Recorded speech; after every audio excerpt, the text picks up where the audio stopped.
शिवराजसिंग चौहान साहेब कृषी महोत्सवाच्या निमित्ताने परळी वैद्यनाथ इथं आले असताना आपण त्यांना हमी भावाने सोयाबीन खरेदी केंद्र सुरू करण्यास राज्य सरकारला मान्यता द्यावी व सोयाबीनला किमान आधारभूत किंमत निश्चित करावी अशी विनंती केली होती। याबाबत दिल्लीतही भेटून तसेच पत्रव्यवहार करून मीच तसेच राज्याचे माननीय मुख्यमंत्री एकनाथराव शिंदे साहेब, माननीय उपमुख्यमंत्री देवेंद्रजी फडणवीस साहेब, माननीय उपमुख्यमंत्री अजितदादा पवार साहेब यांच्यामार्फतही सातत्याने मागणी व पाठपुरावा केला।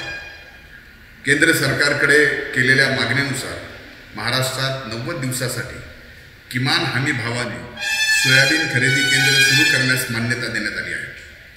केंद्राच्या समर्थन मूल्य योजनेअंतर्गत सोयाबीन व उडीद हे दोन पिके किमान हमी भावाने खरेदी केंद्रामार्फत खरेदी करण्यात येतील। सोयाबीन खरेदीसाठी किमान 4,892 रुपये प्रति क्विंटल इतका दर निश्चित करण्यात आला आहे।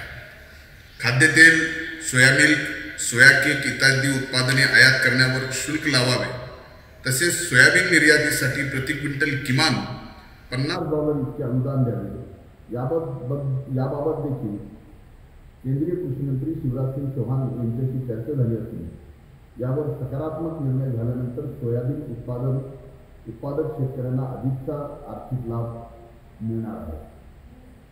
सोयाबीन उत्पादक शेतकऱ्याला लाभ मिळवून देणाऱ्या या निर्णयाचं मनापासून मी स्वागत करतो आणि हे व्यक्त करताना नक्कीच मनातून आनंदही होत आहे। याबद्दल मी आदरणीय देशाचे प्रधानमंत्री नरेंद्रभाई मोदी तसेच केंद्रीय कृषी मंत्री आदरणीय शिवराजसिंग चौहान साहेब तसेच राज्याचे मुख्यमंत्री माननीय एकनाथराव शिंदे साहेब, माननीय देवेंद्रजी फडणवीस साहेब, माननीय अजितदादा पवार साहेब यांचे सुद्धा मी मनपूर्वक आभार व्यक्त करतो, त्यांचं ऋण व्यक्त करतो।